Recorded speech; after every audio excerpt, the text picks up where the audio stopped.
blows without borders. Coming at you live from across 3 continents. Philly to Fort, Hayes, Troy, and Neil.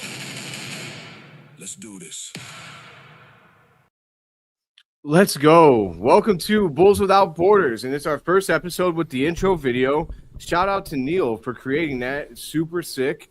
I'm here with the OG3, and we might have Hayes popping in at some point, might have Sal popping in at some point. We'll see. But we are joined by a friend of the show. I think this is like your third appearance, Zach. Third appearance on Bulls Without Borders. Great friend of the show, Bulls beat reporter and Clutch Point's associate sports editor, Zachary Draves. How are you doing, Zach? I'm good. It's great to be here with you guys always, and I really enjoyed the intro, Neil. That was very, very well put together, and thanks. Certainly fitting, and Uncle Michael, no one better. So there we go.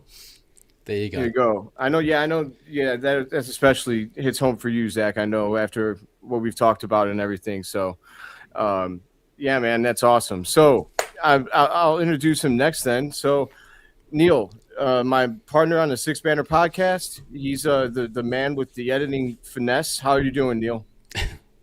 I'm good. Yeah, I'm looking forward to talking with Zach again. I know we've got a lot of different things to talk about and things to cover tonight. Some good, some not so good. So it's gonna be good to talk things through and pay homage to a certain ex-Bull and absolute Chicago Bulls legend that unfortunately we lost this week.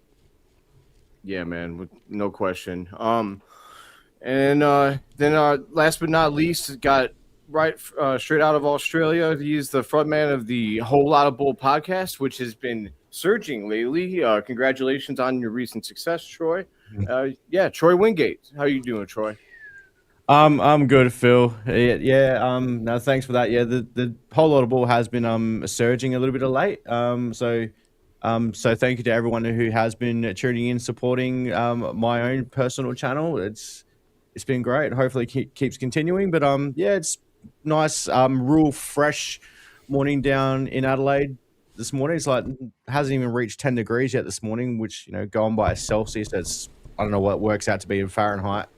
It's bloody cold. Let's put it this way. Cold? What's cold to you in Australia? Okay, I'll do the math. Hang on.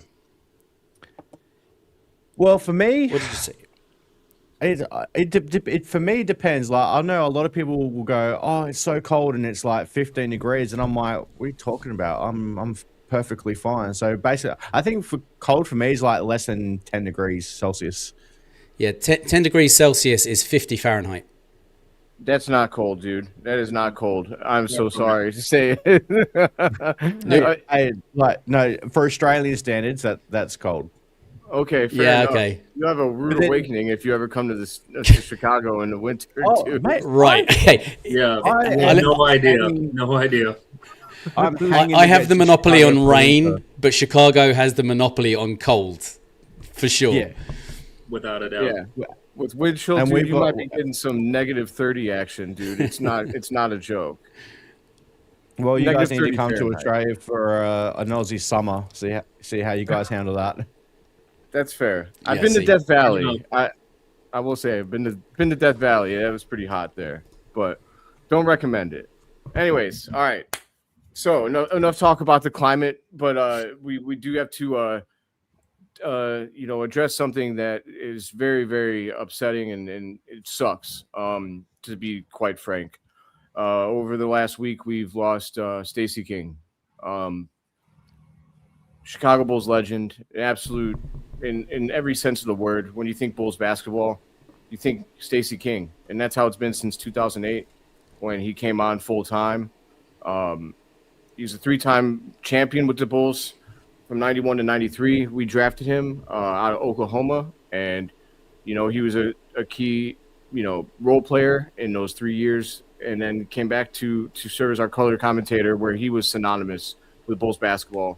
I mean, who could forget all of the different catchphrases, man? Give me the hot sauce, all of them. I would be doing a disservice if I tried to list them because I'm going to leave some out. I mean, and as recently as his call when Josh Giddey hit the half-court game winner against the Lakers. I mean, Elizabeth, I'm coming home, baby, or something along those lines, is just incredible. Allowed. Just yeah, he's the man. So, you know, I'm gonna give this one to our special guest Zach first. Zach, what are your thoughts? I guess on everything that happened, and I'm gonna ask this to everybody. What's your favorite Stacey King moment? Well, I mean, it's you can't talk about the Bulls without talking about Stacey King because he impacted the organization on a multitude of levels, and in the process became a very beloved figure in Chicago. And for me, it goes back. I always reference my childhood growing up, with the Bulls dynasty, and I remember the last three Bulls championships, but the first three were ones that obviously Stacey played a part in, and was part of an interesting mix of guys that were helping to engineer a new era in the NBA. And even though Stacey was a role player, he still made an impact. I think of Game 6 in 1992 against the Blazers when the Bulls were trailing by 15 points going into the fourth quarter. So Phil Jackson decides to put Michael Jordan on the bench and let him sit on the bench for a little bit. And so Stacey, B.J. Armstrong, Bobby Hansen, Scottie Pippen, Scott Williams, those guys came in, and Scottie led the way in engineering the comeback. And it was Stacey who capped off the comeback to bring the Bulls within 3 points by hitting a bank shot against Buck Williams. And what he did was he got the ball, and then I think he gets the ball from B.J. Armstrong. Then he turns around, knocks down Buck Williams. He's open, wide open, and just banks it in. And then that brings the Bulls within 3 points. And obviously Chicago Stadium was going crazy. They came back. They did it without Michael Jordan. So it was that time in which Phil Jackson decided to put Michael back into the game. And then the rest speaks for itself. They went on to win their second straight title. And Stacey King played a big role in helping to engineer that comeback. And then obviously, they went on to win the three-peat. And then, as a broadcaster, I mean, I wrote about this for Clutch Points in my tribute to Stacey King. I equated him to Harry Carey because anyone who knows anything about the Cubs, if you're a Cubs aficionado who is of a certain age or grew up with Harry Carey, you know the impact that Harry Carey had on the Cubs. He was the voice of the Cubs. Before then, he was the voice for the St. Louis Cardinals and the White Sox, and he became this rarefied cult-like figure with the Cubs where his name became legendary. And Stacey, I equated Stacey to him because Stacey was someone who was genuine. He was authentic. He was real. He was someone who enjoyed what he did. If anything, he was more of a fan who just happened to be a broadcaster. He wasn't overly polished. He wasn't, overly choreographed. He wasn't bland by any stretch of the imagination. He had a personality. He brought excitement into it, right? And if anything, what it did was that it gave a younger generation who may not have known that Stacey was part of the Bulls dynasty in the 90s and only saw him as a broadcaster or knew him as a broadcaster, but to understand who he was in his totality. And when it comes to Harry Carey, he had those catchphrases, or his one signature catchphrase was "Holy cow!" Right?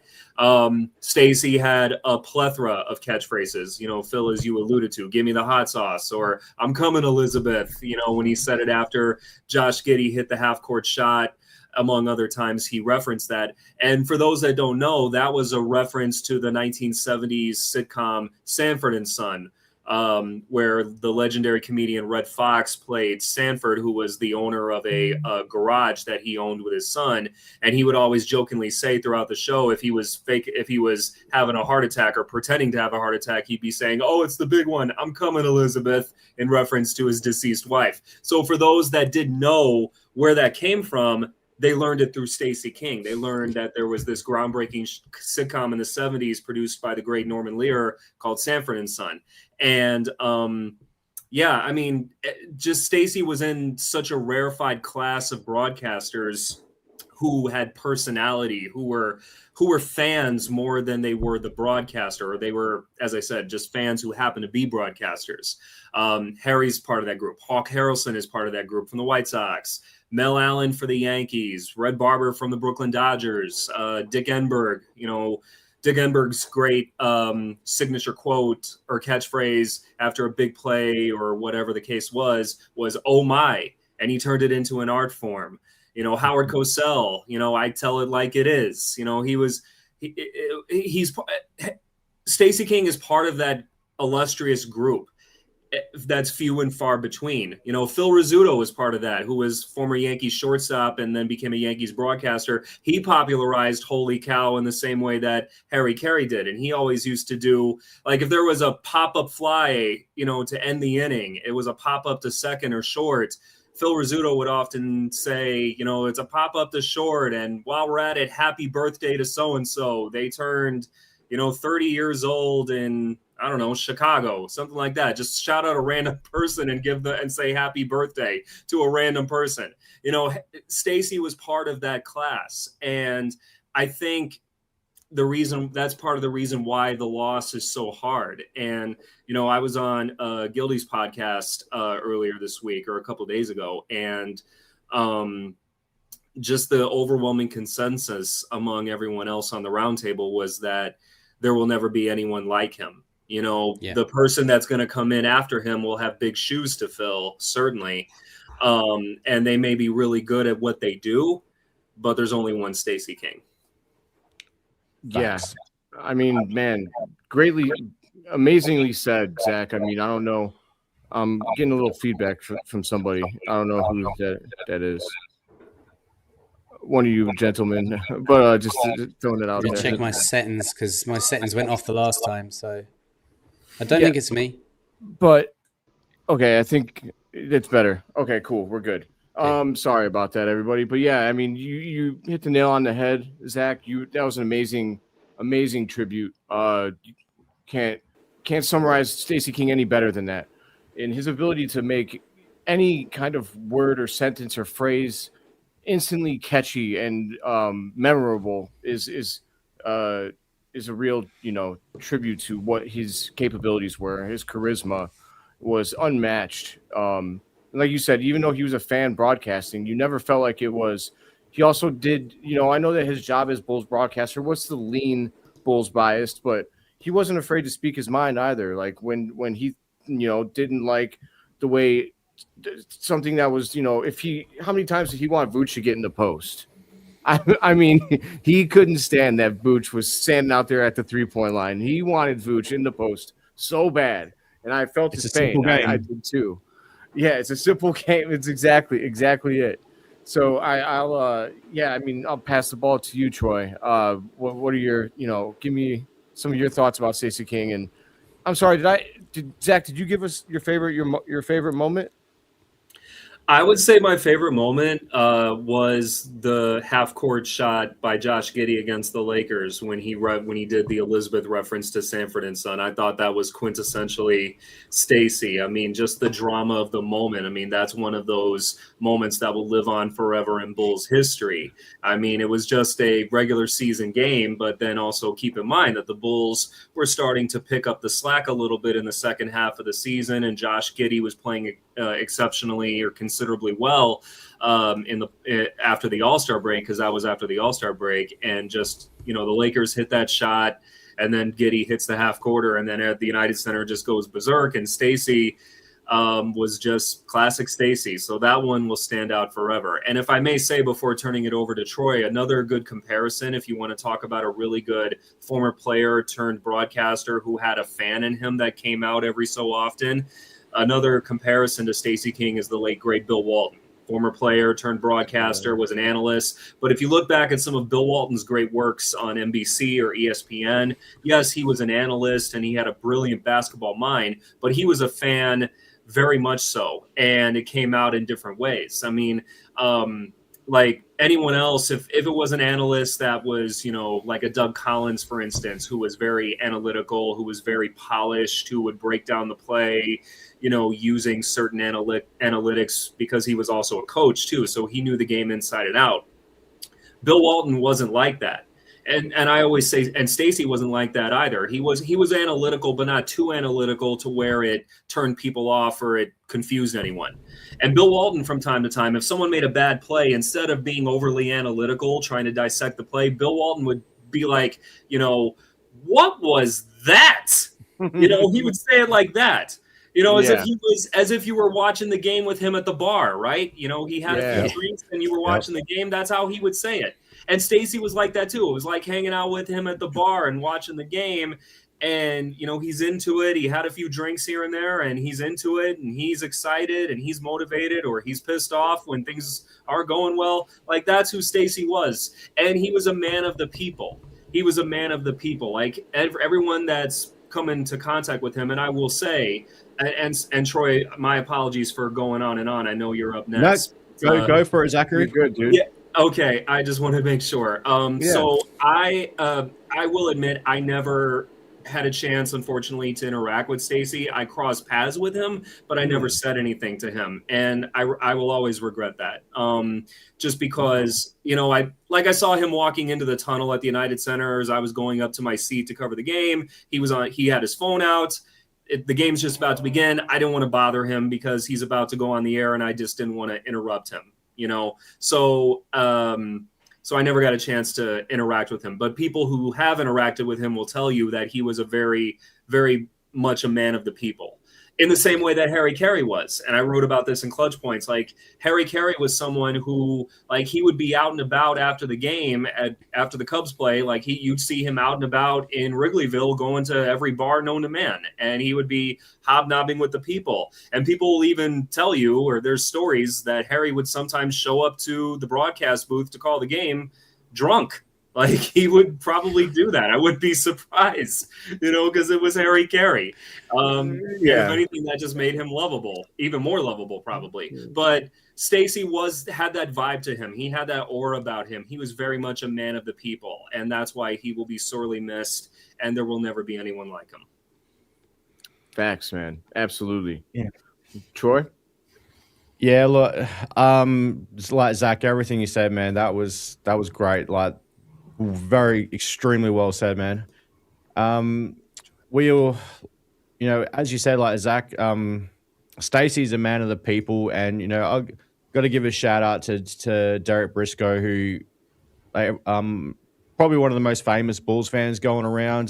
He obviously built up a really good relationship over the years with Stacey. So, shout out Briscoe. We know you. Dad. So it was like a second father. Yeah, that was a hell of a relationship he had built up with Stacey King, and that just goes to show what you said, Zach. The type of person that Stacey was. Like, Briscoe was nothing but a fan at one point, and they end up becoming quite literally best friends. And Derek saw him as a father figure, so thoughts are with Derek. But yeah. Favorite moment for me, same as you, Zach. Now, I'll be transparent and go, look, I didn't start watching every single Bulls game until the 2017-18 season, like the year that we got Zach LaVine. So, me, based on giving my favorite, and I said this on my show yesterday with Hayes, my favorite moment is the Josh Giddey half-court buzzer beater against the Lakers. Oh Lord, Elizabeth, I'm coming. But there has been so many of Stacey's great moments, even like every single game where he does the nationwide jingle and he like sings that out, and even when the golden pipes were rusty, and the go home, drive home safely to Chicago, beat, like beep. After every single Bulls win, just all these little things now, like.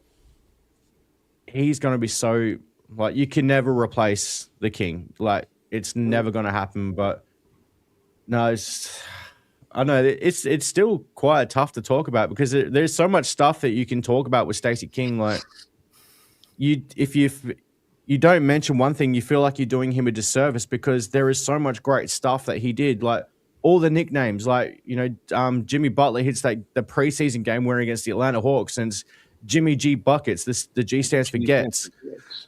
Like, The Windy City Assassin does it again. Like when Derrick Rose hit that game winner against the Milwaukee Bucks. I want to go higher. Did you not get the memo? Like, Yeah. all these different catchphrases that Stacey would come out with, which is, man, Bill Walton, as you mentioned, Zach. One of my favorite catchphrases from Bill Walton was like, "Throw it down, big fella, throw it down." And it's like so many with Stacey is just like, oh man, like listening to Bulls games is never going to be the same again. It's just like as amazing as Adam is, like Rob in the comments, Thagic Johnson,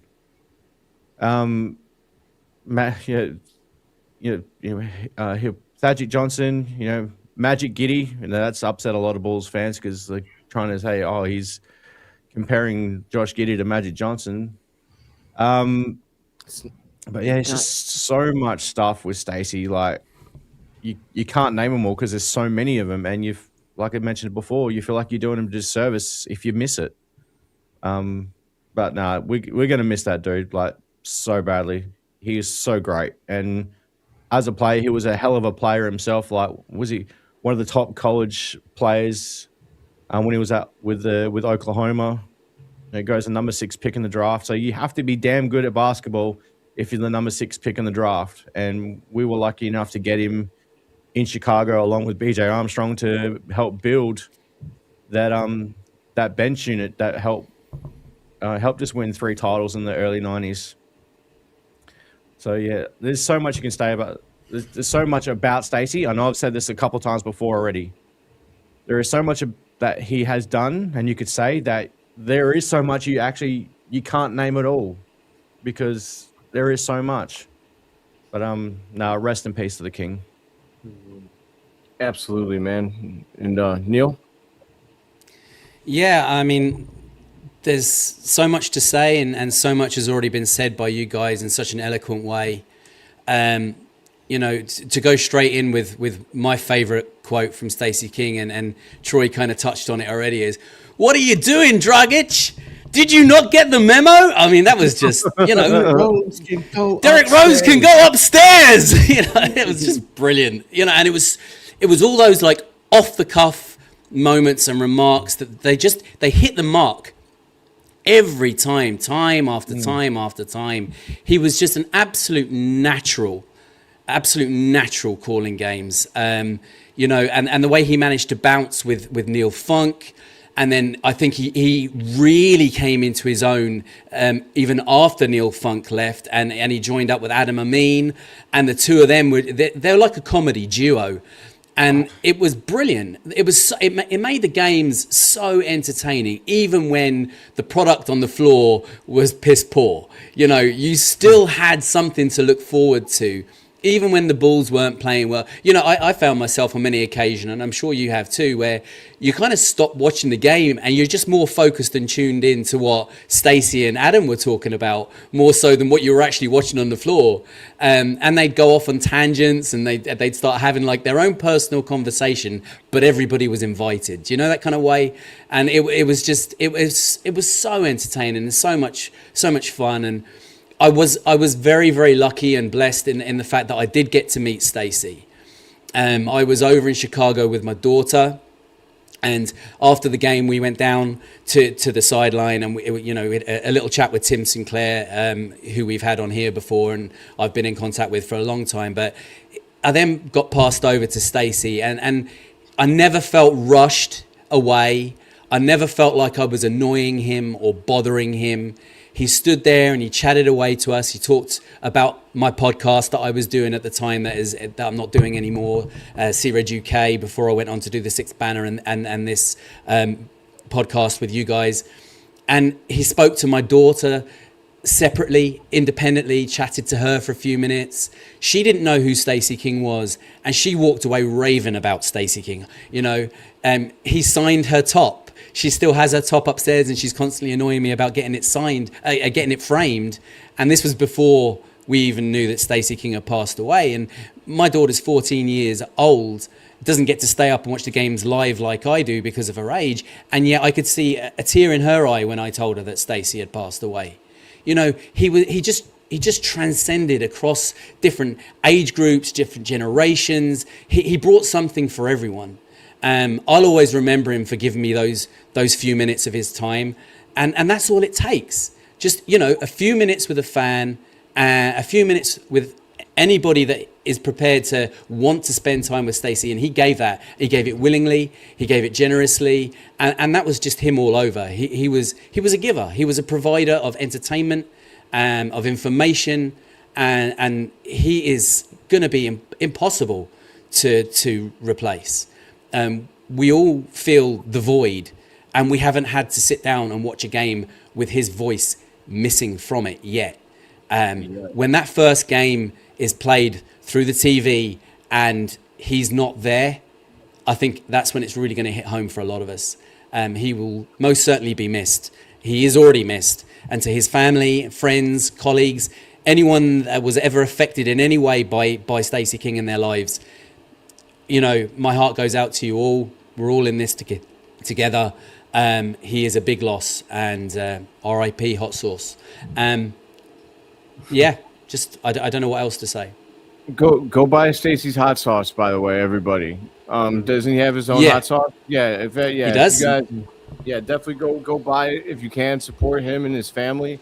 I mean, I'm sorry. I've gone to buy it several times, and the international postage on that thing was more than the hot sauce itself.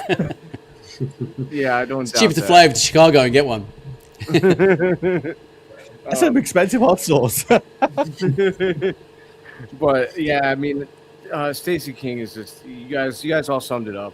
It doesn't get any better than any of that. I gotta say that I'm gonna cop out here and just say that my favorite Stacey King moment was just the fact all of his catchphrases, man. I'm just gonna cop out and say that because all of them were so, you know, we've already gone over multiple of them, and you know, we haven't mentioned like there's 5 Javante Greens out there. You know, just so many different, too fast, too good, too strong, too, you know, that whole spiel. He was the man. And, you know, just for this show specifically, I'm, you know, unfortunately here, you know, he was going to be a guest. You know, it's sad to say that we unfortunately, you know, won't have the opportunity to talk with Stacey, but I'll say this, just the fact that he had acknowledged that and was willing to come on and talk with us, like that's something I know that we're all going to like hold on to, you know, because we were all so excited and so happy that the King was going to come on and talk basketball with us. So yeah, I think today was probably the day we were probably hoping to aim for, wasn't it? Yeah. We hadn't nailed down a firm date yet, but we were trying to get him on before the draft. And it's sad, but you know, it's really sad actually. But in tribute, man, I guess I don't know if this is like bad or not, but I'm gonna try and do the nationwide jingle. Okay, nationwide is on your side. Golden pipes, baby. Beautiful. Thanks, guys. You're lying to me, but I appreciate it. All right, Tito. That's enough. Leave it to Michael. For anyone that has a glass or a drink or anything close to them, I want to raise this to Stacey. Stacey King, to the King. Long live the King. All right, fellas. Well, I don't know how we're gonna do it, but let's try and transition here to basketball. But before, I was gonna say before we get onto the basketball stuff, like Phil, you dance and now you sing. And we're made up many talents, Phil. Yeah. Someone give me an agent. But, maybe you need to go get Nationwide, because you're probably going to need them on your side, brother. With those dance moves. Hello. Yeah, I don't know about all that, but yeah, I dance and I sing, but whether or not it's good, that's up for debate. Maybe not even up for debate. I don't know. But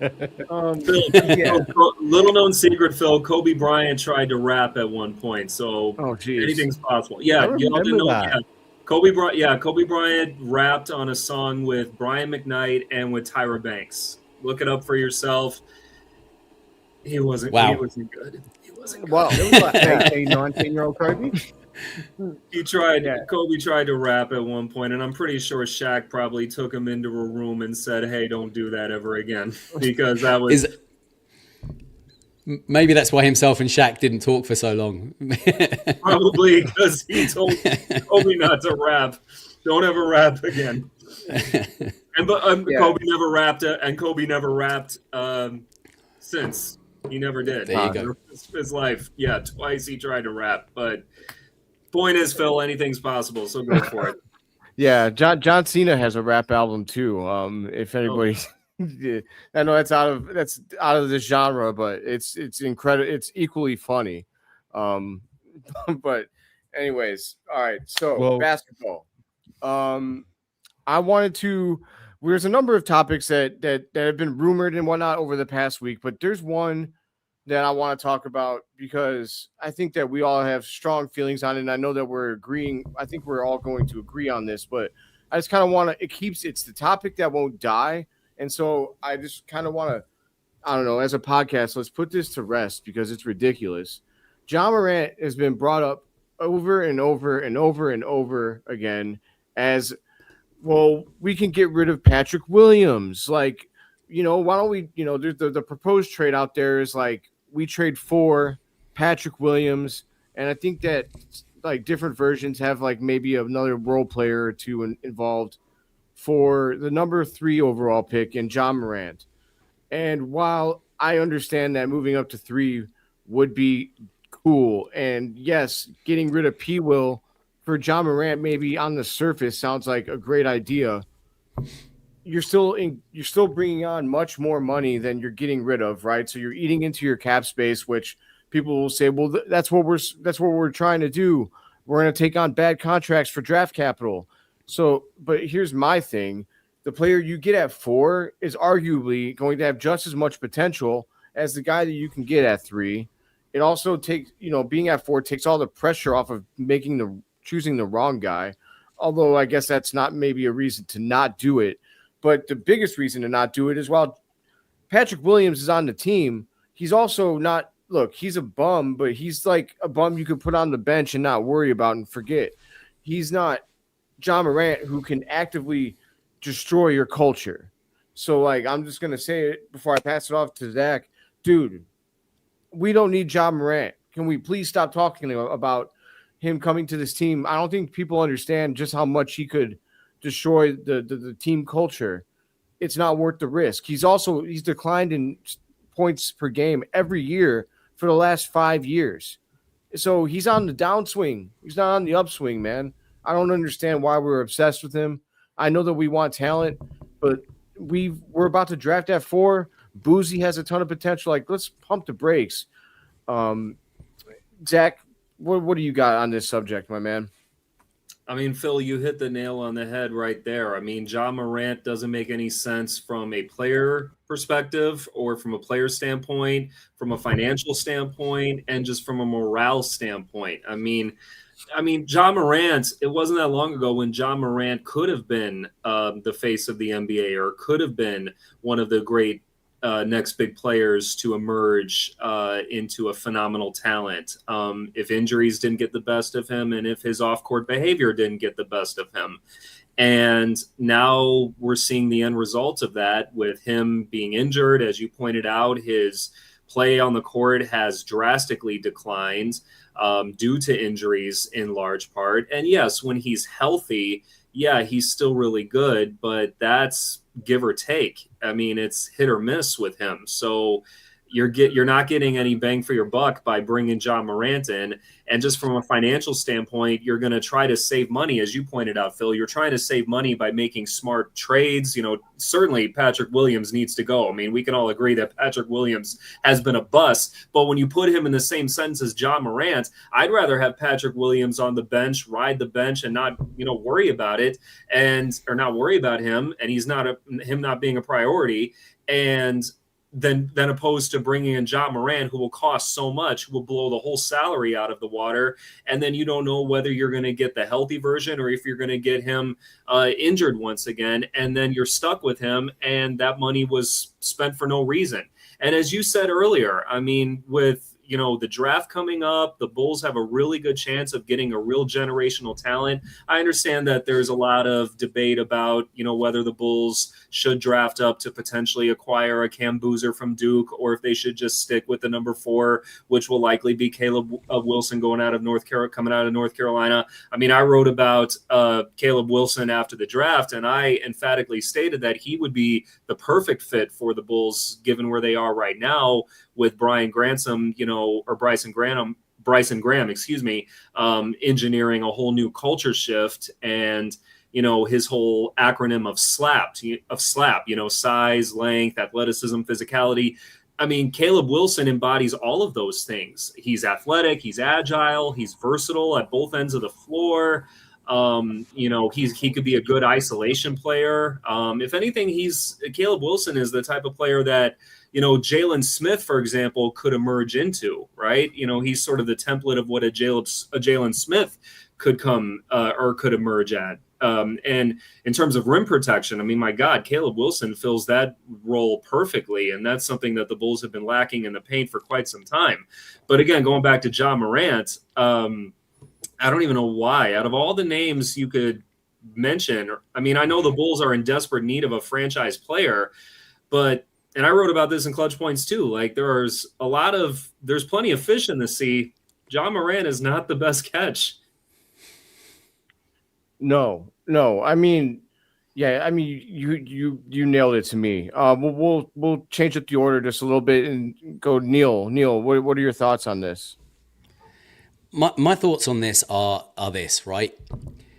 Chicago Bulls is in a transitional period now, the most exciting transitional period that we've seen in a very, very long time. The opportunities that are in front of this Bryson Graham-led team to build a new culture, a new dynamic, a new core, a new basis going forward. Everything is a clean slate going forward now.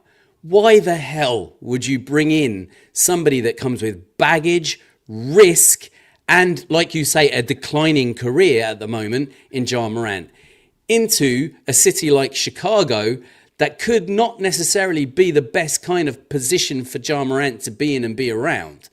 I just think that he is far too volatile of a player, both on and off the court, to take the risk of bringing him into what we are about to try and build in Chicago. I just think it's a bad move. It's a bad plan. I don't think it's going to happen anyway.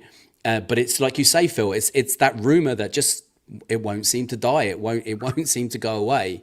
It keeps coming back. And I'm just hoping it's a case of it's just something to talk about and not a case of there's no smoke without fire.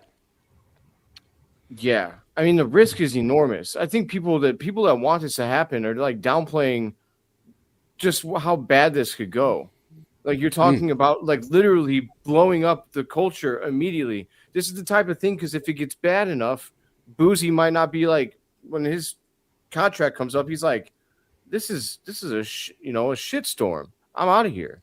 That's the last thing you want if you're the Bulls. You have to keep your players happy, especially Buzelis. And bringing on Ja Morant also is going to take shots out of his hands. Do we really want is that what we really need? He only averaged 2 more points than Josh Giddey a game last year. So I don't, people, I know how much everybody discredits Josh Giddey, but Ja Morant averaged less assists, a lot less rebounds, and was less efficient. He also shoots. He's not a good 3-point shooter. He's a way worse 3-point shooter than Giddey. He shot, I think, 30% last year. He's bad from 3. He's not. So he's only gone downhill. Like arguably, Josh Giddey's more effective at this point and gives you better production, just 2 less points a game, but is better everywhere else. I think people just know what he did 6 years ago, and they're like, that's who Ja Morant is. Like, well, he hasn't been that guy for a while. Yeah, so I'm sorry, Troy. Troy, go ahead. Nah, you good, mate. Like I'm like, keep that guy the hell away from the Chicago Bulls. The only time he ever should be on the floor with the Chicago Bulls is when he's in an opposition uniform.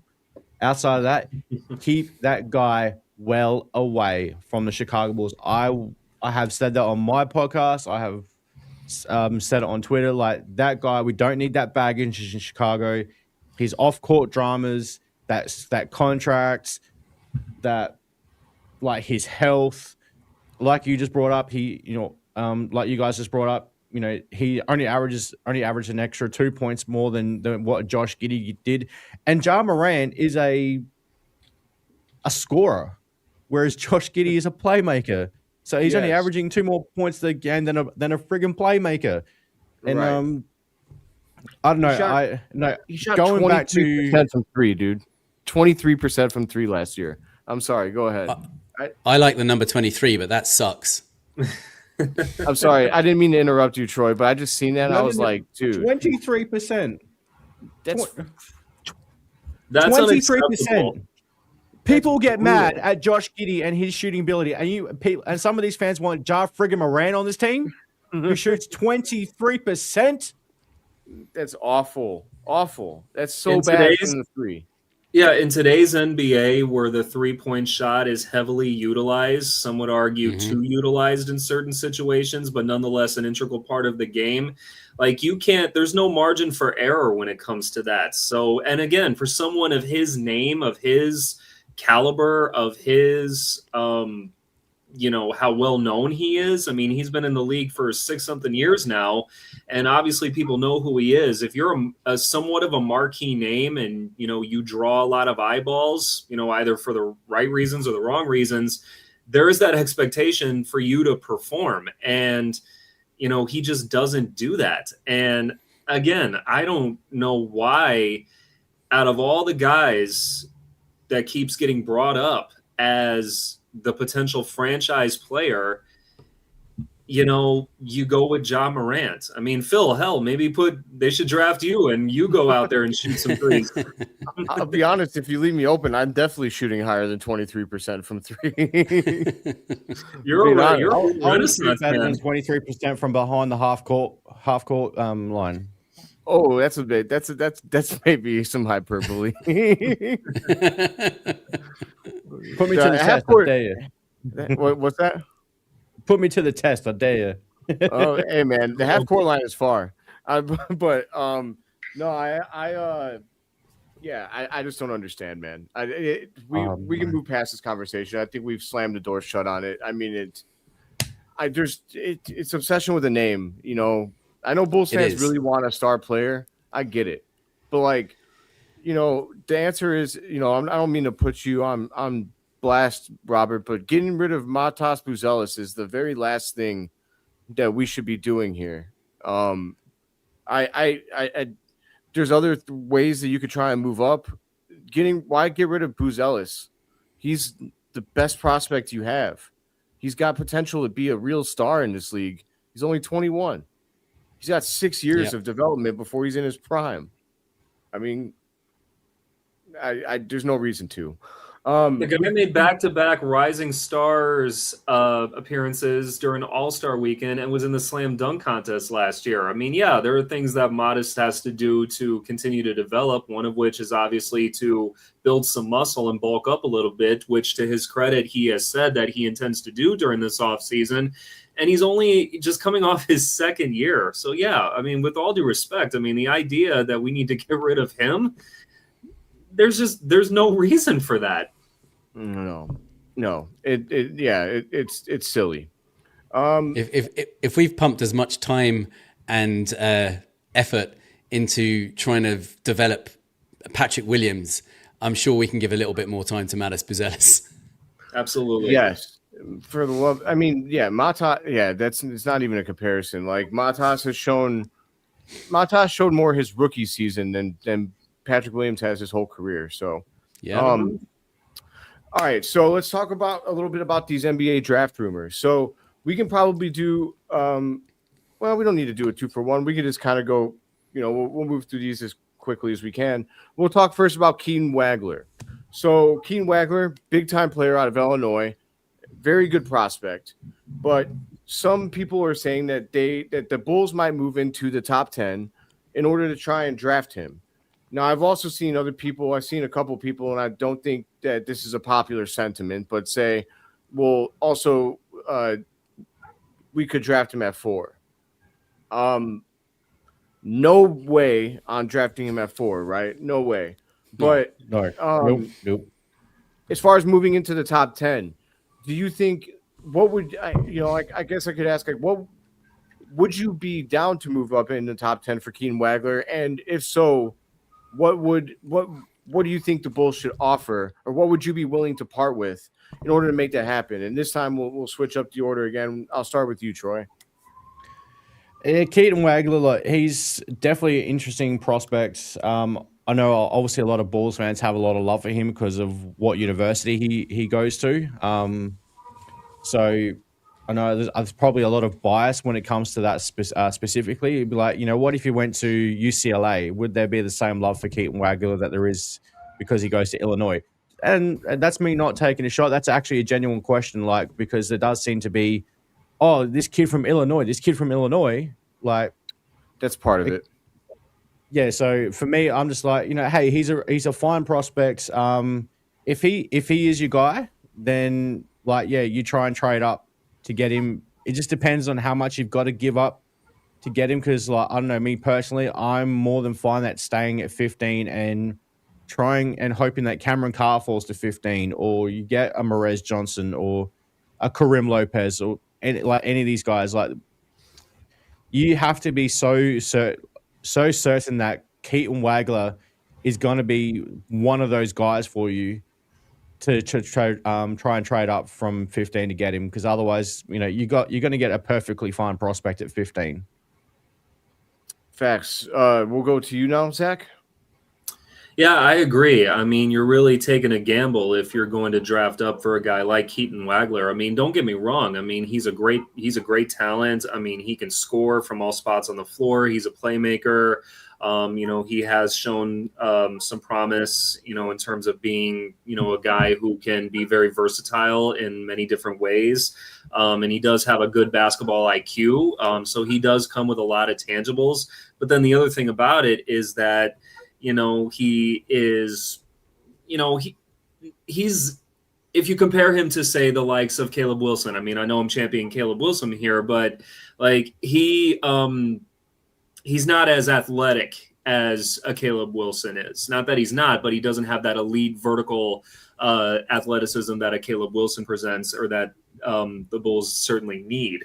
And you just question about whether or not he can be someone who could withstand, all of the pounding that he'll take in the NBA, especially on the defensive side. I mean, he's quick in some areas, but there's questions about, whether or not he could be somebody, at his size, who could be an effective defensive player.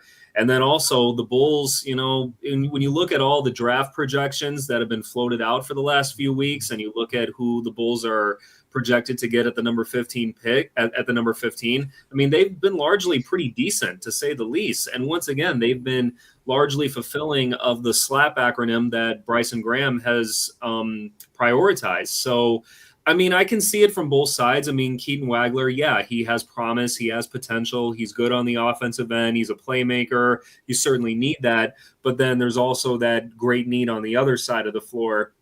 And I'm just not sure, at least at this point in time, if he necessarily has it yet. Hey, Phil, before you pass on, I just saw something quite interesting. I'm not sure who this person is, but I'm going to butcher his name as well. Ari report from the Consensus NBA just put out a tweet saying Caleb Wilson, widely projected to be selected by the Chicago Bulls at number 4 overall, has not conducted a pre-draft workout with the franchise and is not expected to do so before the NBA draft. League sources tell the Consensus NBA. Interesting. My instant thought on that was I would want to hear that from someone else. Yeah.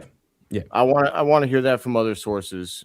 Not that they're wrong, but I would like to hear that from, like, I don't know, Casey or Brett Siegel would be a big one. He's on point all the time. He's always tapped in. I would like to hear it from Siegel before. Yeah, because no disrespect to this Aryan guy, but personally, I've never heard of him. So, but that I take could that with a arrange. grain of salt.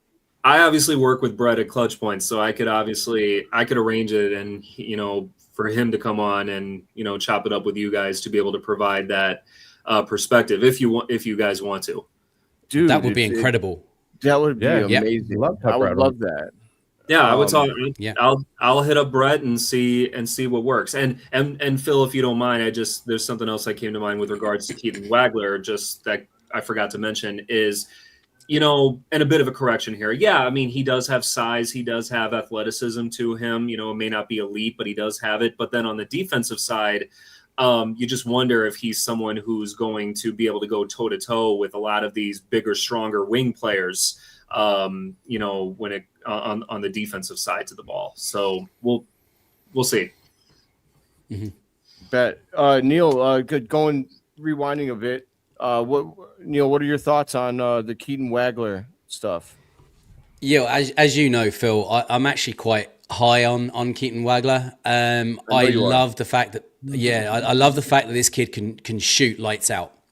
He can create a shot for himself. He can shoot off balance, quick decision shots. He's just a through and through shooter. And the thoughts of him connecting with Giddey and someone that can provide an open space for him to catch and shoot, or catch and find a spot and shoot, really excites me. Now, would I be prepared to move up in the draft and to sacrifice in order to get him? I would say that if there were less prospects in and around the 15th pick, I would probably say, yeah, I would. But the fact that there are just so many options, and a lot of them are better on a two-way end of the ball, two sides of the ball, Keaton Wagler is not going to be as defensively providing as we would like. And as much as it excites me to see him and Giddey offensively, it worries me to see him and Giddey defensively. So, that's the two sides of the coin. So like if it was a thing that he happened to slide and he's there at 15, yeah, absolutely take him. But as far as moving up or ridiculously taking him at 4, absolutely not. Fair enough. What does Wagler do better than Carr? Shoot. Yeah, I'd say probably offhand. Yeah, just like he's probably a better shooter. I gotta be honest. I gotta look more at Wagler. I have looked at Carr. I will say that Carr does offer more two-way promise than what you seem to be getting from Wagler. And that's the biggest thing for me about Wagler is if you're drafting him, I don't feel like he's the best person to put next to Josh Giddey. I think that if you're going to put someone next to Giddey, ideally they'd be more of a defensive player. I know that he's a good shooter, Wagler, and that's awesome. But in an ideal world, because Giddey's strength is playmaking and, rebounding some offense, his best backcourt mate, in my opinion, would be somebody that can also shoot, but is has the potential to be a good defender, at least a good defender, Carr. So that they can. Yes, that's why Cameron Carr is so highly thought of as a player at 15. If you have to move up a little bit to get him, I'm okay with that too. But like Wagler, you'll have to get up pretty high, I think, to get him. You probably have to move into like the 5, 6, 7 range. Like you'll be lucky if he's there at 10. I don't think that's happening.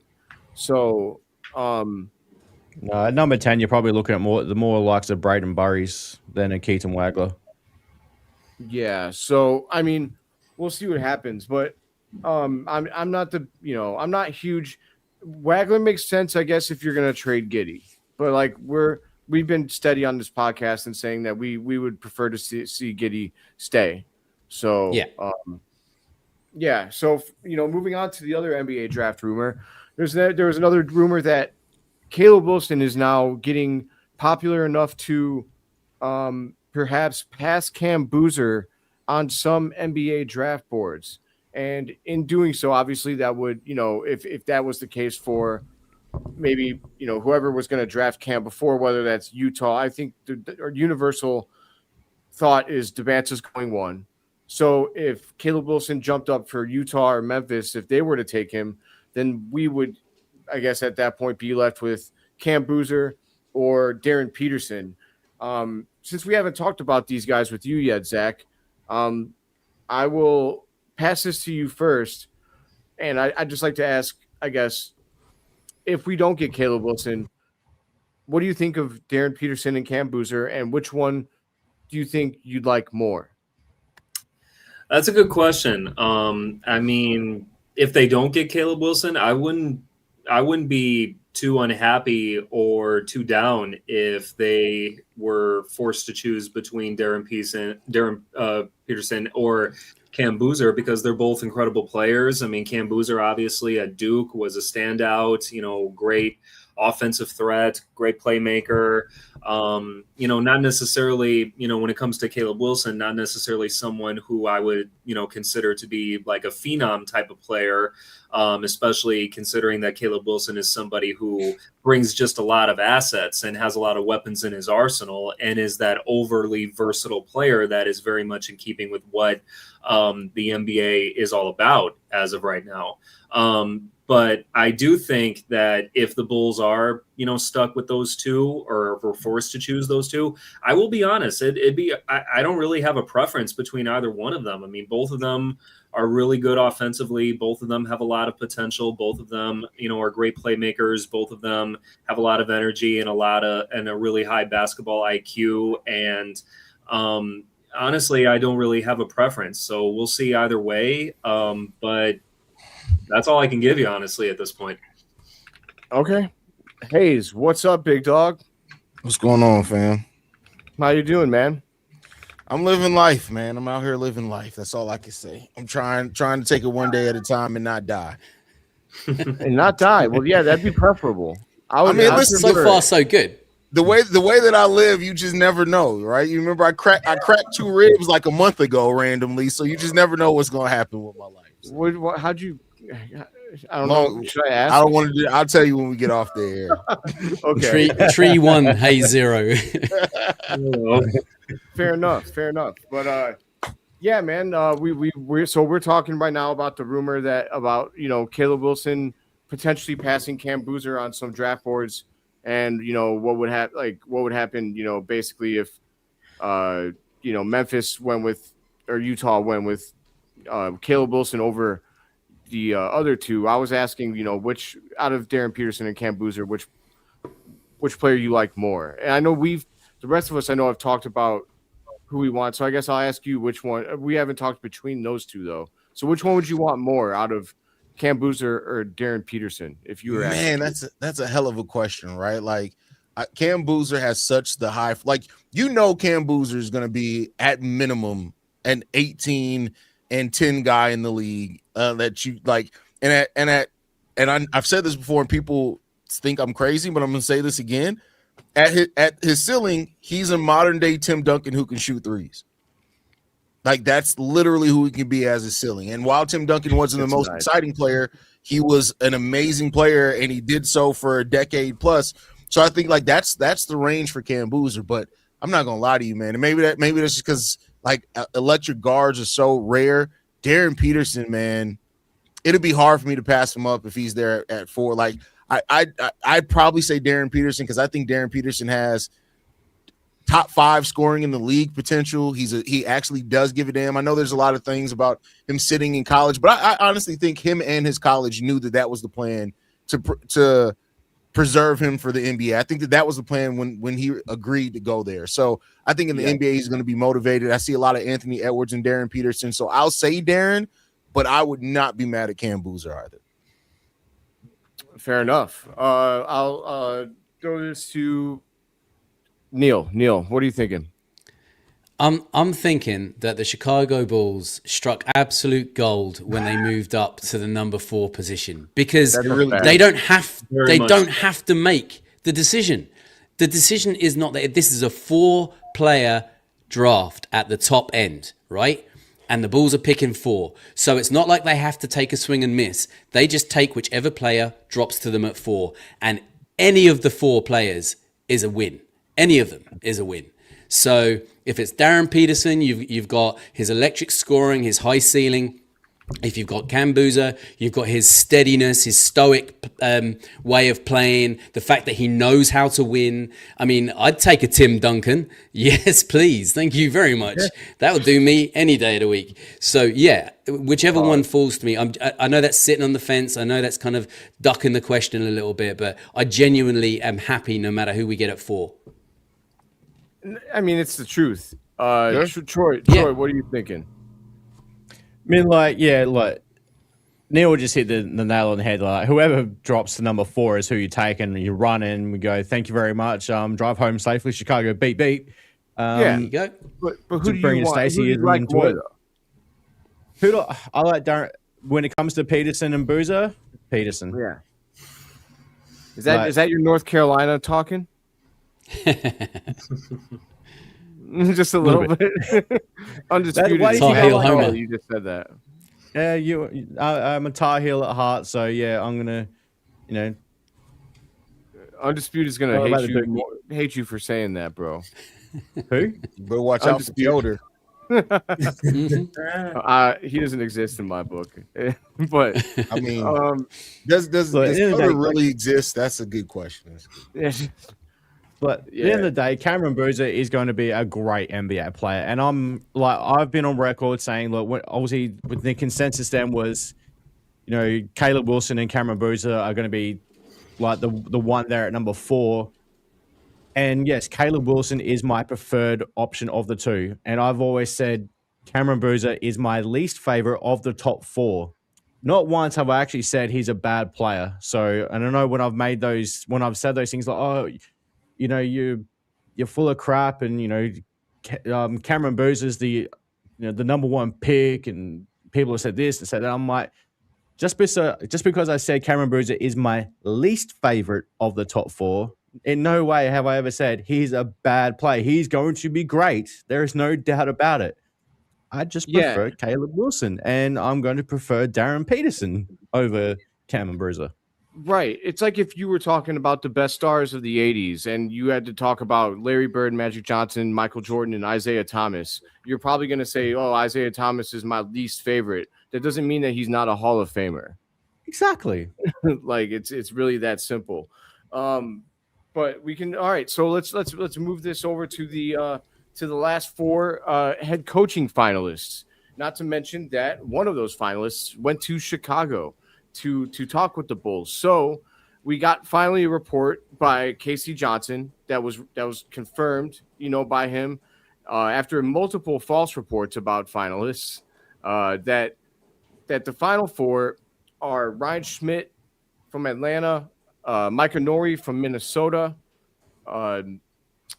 Tiago Splitter from Portland, and Wes Unseld Jr. From the Bulls. I guess that kind of gives away who my least favorite is of the 4. But that's racist. Damn it, dude! Not again. Every time. I'm sorry. Every time. I'm running joke on the show. I got to get him once every show, so it's not serious. It's just gotta get him. I know.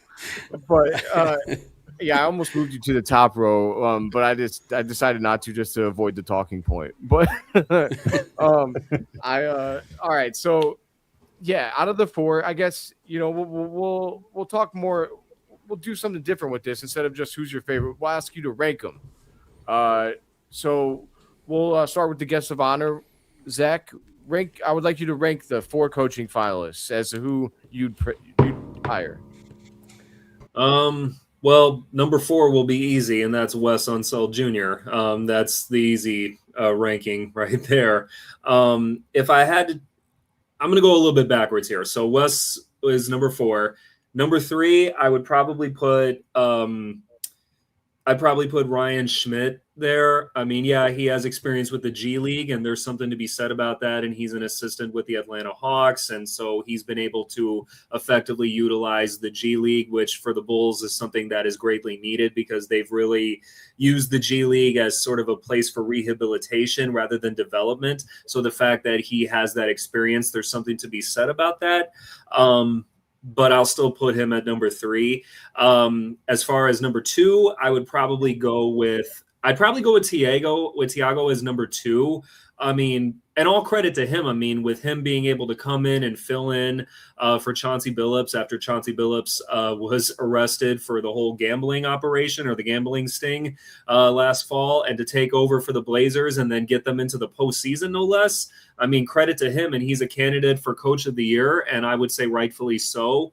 So there's something to be said about that. And he also has international experience, and he also has a background in development. So there's something to be said about that. But then you got Micah Nori, who is a veteran. You know, he's well respected. You know, he's worked under Chris Finch over with Minnesota. And he has that sort of players coach kind of vibe to him, someone that the players can really relate to and connect to, not someone who's necessarily going to be their best friend, but someone who's going to be there and tell them like it is, whether they want to hear it or not. And to me, that's, you know, a must for any type of coach, is not to be someone's best friend, but to be that person who's going to tell you what you need to hear, whether it's favorable or not. And so because of all that, I would have to say that those are my top 4, but Wes certainly at number 4 is just it's suited for him, not of any spite or disrespect toward him, but the Bulls have to look outside. They've looked internally for too long. That's the nail on the head right there. It's nothing other than like it's starting fresh. Like to me, that's just, you know, keeping the same old thing going on. We'll play again with the order a little bit here. Troy, you go next. Yeah, Wes is definitely my least favorite. And probably just to go straight ranking him, probably Ryan Schmidt number 3, and then I know Nori 2, Splitter 1. I love what Tiago Splitter did in Portland last season, like that. You know, Hayes, as me and you said on my show yesterday, that season could have gone to absolute hell and back for the Portland Trailblazers after how everything started with the Chauncey Billups saga with the FBI. And he's taken over that team, right at the end of the training camp, or a few games into the season already, and he's changed the game plan and had that team buy into what he was doing. And you know, I don't know if Patty's in the comments this morning, but you know, I mentioned on my show yesterday, Pads was loving how that team would fight every single game, even in games where like they would end up getting their butts kicked. That team would keep fighting and keep competing. And that's a testament to how Tiago Splitter was coaching that group. And so to get that team from how they were probably projected to be to being a playoff team, and thank you giving us that number 15 pick, that was a hell of a coaching job by Tiago Splitter. So I think that for me, that gives that makes him my personal favorite to be the head coach of the Bulls out of this group of 4. Fair enough. I'll give my reasoning here in a second, but I'm going to go to you again next, Hayes. And you know, while you're doing it, I don't know if would you be so kind as to address this comment? It's the year of our Lord 2026. I think I need people to understand, and this isn't about whether it's right or wrong. I want to be clear. It's not up to me. It's not about right, wrong, whatever. It's about the reality. Mark Jackson is unlikely to ever coach in the NBA again. It's just the reality of it. He's probably never going to coach in the NBA again. He said it. I know he said that he still holds out hope that he will. We got to let it go. Like, so when you ask things like that, to me, it just says that you are just not paying attention to life, because we all know why Mark Jackson is never going to coach in the NBA again. So there we go. Stop with that. Let's stop it. I get irritated every time somebody asks that question. But as far as my list, My bad. I swear people do it on purpose now, Hayes. I swear they And do it on purpose. They do. They see me and they ask that. Like, I have a whole mini documentary based off of you. Not even to plug myself. I have a whole mini documentary built around Mark Jackson and his run and what happened there. So if you guys want that, just search it. But anyway, as far as the question at hand, Wes Unseld number 4, Ryan Schmidt at number 3. Even though I will say this, the more and more I've looked into him, I even found some tape of a team that he coached overseas. The X's and O's isn't actually terrible, but then Micah Nori, because Micah Nori just reminds me so much of like Tom Thibodeau's journey, and I think having a guy that has worked for so many coaches and has the 20 years of experience that he has could be really good for a rebuild. But then Thiago, and maybe I'm a prisoner of the moment because of Thiago, but like seeing what he did with that team, the fact that so many young players had their best seasons under him, between Denny Avdia, Donovan Clingan, Shaden Sharp, even Scoot Henderson, who, just a couple of years ago, people were wondering Scoot was even an NBA player. He played some really good playoff basketball.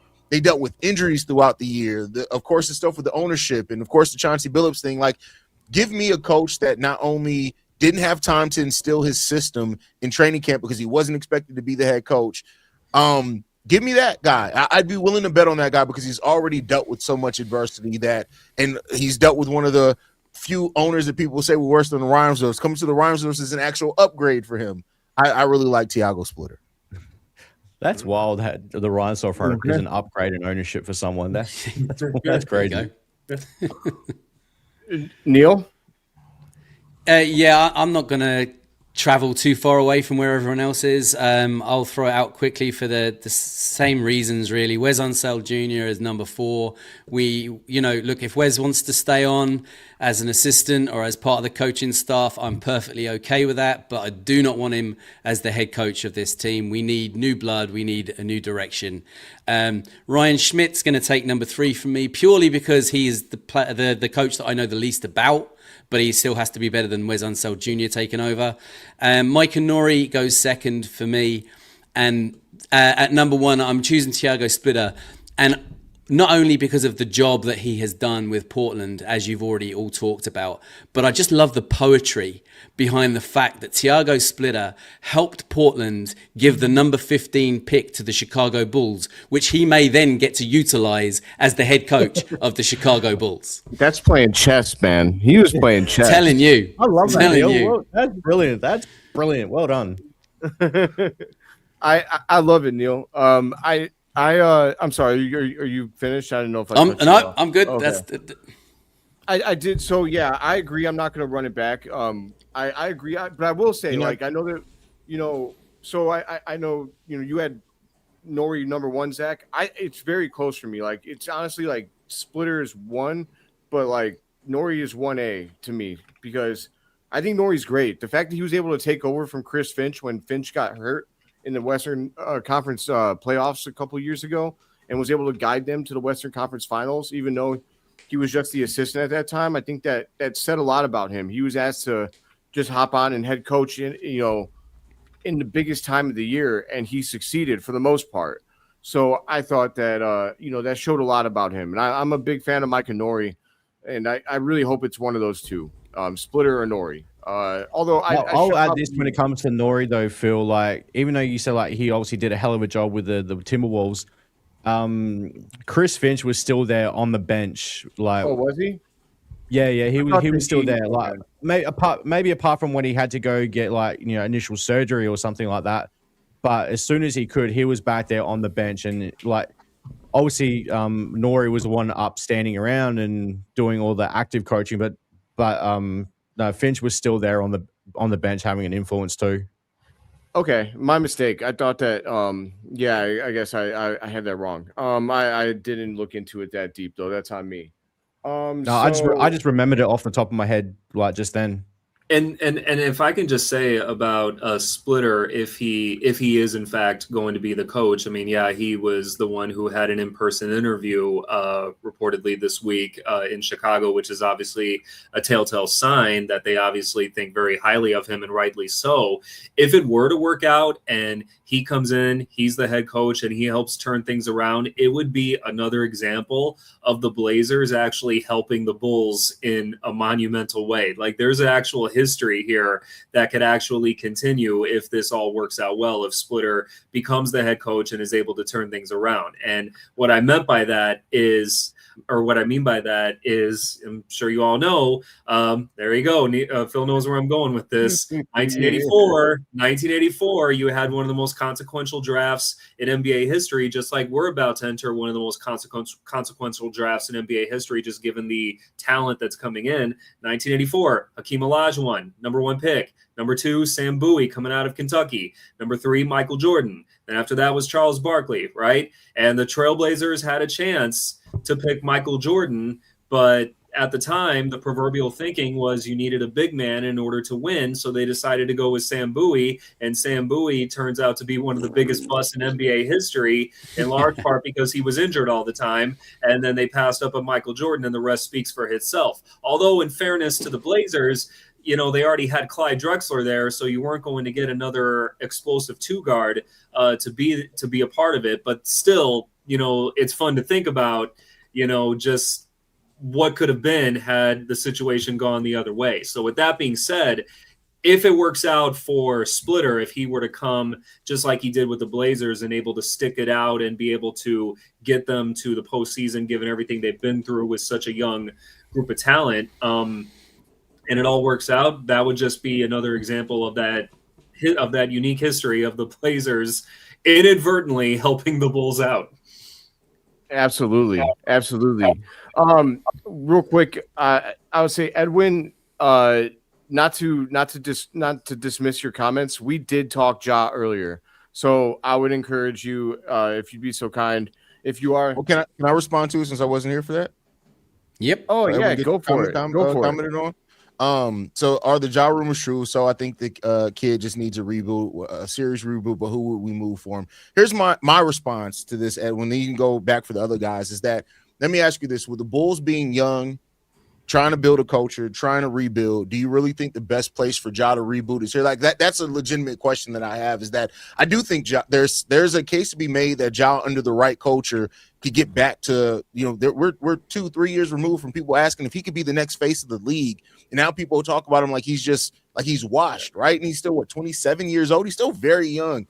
I just don't know if Chicago is the right place for that. I think with us rebuilding, why do we don't need a reclamation project in a player, or we're also trying to redo our culture here in Chicago. I think like he needs to go to a winning, like that's why I love the rumors of him going like Minnesota or Miami, because I think if he goes to a place with another star and the right culture, that you're going to see the best out of Ja. I just don't know if you see that in Chicago with where we are as a franchise right now. Yeah, exactly. And that was the sentiment I think that we pretty much passed along. It was basically, also, his scoring average has gone down for 5 straight years, and it's just, it's not worth the risk. But yeah, I think he should go somewhere really boring. Like he needs to get sent to like the most boring city possible. Well, who is that in the NBA? I don't know. Well, didn't LeBron call Memphis? You're a millionaire. There's strip clubs everywhere. He'll find trouble. James Harden finds trouble wherever he goes. So like, Zach Harden's getting arrested in Cleveland for gun possession. Cleveland's maybe a good idea. I mean, there's nothing to do in Cleveland but drugs, women, and guns anyway. So I mean, that makes yeah, I guess Cleveland. I guess if you want it to not be boring, you'll find a way, right? But I don't know. I just don't think it's worth the risk for the Bulls. Like everything is going so well for them, things are falling into place. We're rebooting at the perfect time. Let's not throw like a ticking time bomb in there and just hope it doesn't blow up. I'm not a big fan. Yeah. But I know we've been here for a while. I just wanted to throw around one last question, guys. Maybe 2, but just quick fire. We could do it quick. Who are the best defensive players? Somebody players? said that to me. I ended up with 2 kids. I can promise that no kids will result from this conversation. But who are the best defensive players in the draft? Morez, Adair, Quintance. I guess we can go. I mean, we'll go around the horn, and I mean, honestly, I think that's pretty close. Honestly, I don't know if we have to go around the horn. That's pretty. I mean, what do you guys pretty think? much it. If he was fully healthy, Jaden Quantance is the best defensive center in this draft. Period. Facts. Yeah. Agreed. Absolutely. Yep. And then the last thing, I guess, then this shooting guard, Ben Mathurin. What do you guys think about Ben Mathurin at shooting guard? I know he's a free agent this year. Hayes, quick thoughts? I don't hate the concept of Ben Mathurin. I wouldn't want to sign him for like a full 4-year deal, give him 2, maybe plus 1, a team option at the end. I think there's a really good player in Ben Mathurin. I just don't know if he's disciplined enough to hit his potential. But if we don't draft a shooting guard, if we go, forward and big, I wouldn't mind taking a shot at Ben Mathurin. I wouldn't want to go like give him the full guaranteed money or anything like that personally when it comes to Ben Mathurin. Bet. Well, let's go in order of the way that it's lined up at top. Troy? Yeah, I'm not mad at Ben Mathurin at all. I think he's still got some potential there. But yeah, like you want to have, like Hay said, give him a shorter contract just to see how it pans out over the next couple of years. Because at least that way, if if things go to crap, you can you're off of him pretty quickly. Awesome. Neil? Yeah, I mean, I don't want to make it boring by saying the same sort of thing as everybody else, but unfortunately, that's how I feel too. Ben Mathurin doesn't really move the needle enough for me in either direction. He's kind of a meh kind of a selection for me. Yeah, he'll do the job, but I don't want to be tied up with him. 2 years that would do me if we were to go for him. That's fine, but I certainly wouldn't want to be going for any kind of an extensive contract. And Zach? Yeah, I'm with Neil. He has potential. He has shown some considerable promise, but yeah, I'm not willing to just, throw all this money at him just for the heck of it and just to say, hey, we got him. Like he has to, show a little bit more in order for him to be worthy of, being signed to a lucrative deal. So yeah, I would just say, he's a great player. He's got great potential. And if you do sign him, great. It'll be a relatively reasonable short-term deal, not a lot of money, but, he's still got a lot of promise. And if they bring him on, great. And then see what happens from there. There you go. And for me, I think it's pretty much the same. I will say I think I'm maybe a little bit higher on it than you guys. And for me, it's on this. If you are okay with, like, let's say you go power forward center in the draft and you're okay with not going after any of the free agent centers that are going to cost a bunch of money, other than like maybe you sign a backup who's not going to cost much money. Maybe you bring back Nick Richards as just a backup. But, and then like, let's say you try and get IO or you try and get one of the bigger name shooting guards and it doesn't happen for you. I think Ben Mathurin is a good backup plan. We still do have a lot of cap money, and if we don't actually use any of it on bad contracts and Ben Mathurin is sitting there, I do like the idea of drafting him or from signing him, because I do think he is a good backcourt made for Giddey, because he is a good defender. That's his strength, right? If I'm not mistaken. He's an strong, okay defender. He's an okay defender. Okay, that's my mistake. I thought he was stronger than that. I thought it was from Indiana. My bad then. If he's not a great defender, then I guess I would rather not, because we really need to put a good defender next to Josh Giddey. That's why I want Io so bad, man. I do want Io. Quick one or two word answer. Do you want to keep Sexton? Yes or no? Hayes. Depends on what. I can't answer that yet. Because it's so based off what we do in the draft. Okay, Troy. Yeah, draft related. So, Neil. I wouldn't mind. Zach. It is what it is. Fair enough. I like it. I do like Sexton, but not for a big deal. I wouldn't mind like a 1-year deal. Yeah, and if he cuts the rat's tail off, the rat's tail annoys me. I especially like him if you like spent your money and you can use a mid-level exception on him for a 1-year deal. I really like that option because he could be a six man for you. But all right, everybody, I appreciate. I mean, we've got 184 people here. I think that might be a personal record for the show. I don't think we've ever had this many people here live for the show. Thank you, everybody, for coming to watch. Please do leave a like on the episode and subscribe if you're here on X. Please do go over to the YouTube channel at Bulls Without Borders and subscribe. We really appreciate it. We're trying to get to 1,000 subs before the start of next season. We've had a big surge lately. We're up over close to 450, but with your help, I know we can get to 1,000. We've got over 1,000 people watching our episodes. We got every week for the last 4 weeks. We've had over 1,000 views. So if you're watching, you just got to hit that subscribe button for us, you guys. It's free. It's free. Free are us, baby. And we'll keep coming out with more content. And, as a quick little, Hayes has been dropping hot take episodes. If you're not aware of that, please do check those out. I think it's every Wednesday, right, Hayes? Yep, every Wednesday. Every Wednesday. And Neil is going to be coming out with a Battlegrounds solo episode that he's spending a lot of time on. And it's pretty badass. Like, I really hope that you guys will check that out once he starts to drop it. So make sure you hit that little bell when you subscribe. Hit that notification thing to all, because you're going to want to know when Neil's dropping his and when Hayes is dropping his hot takes. And I'll be coming out with some fantasy GM stuff myself as well. So we'll be keeping you guys updated. But make sure you follow everybody on X. All of the X handles are in the video description.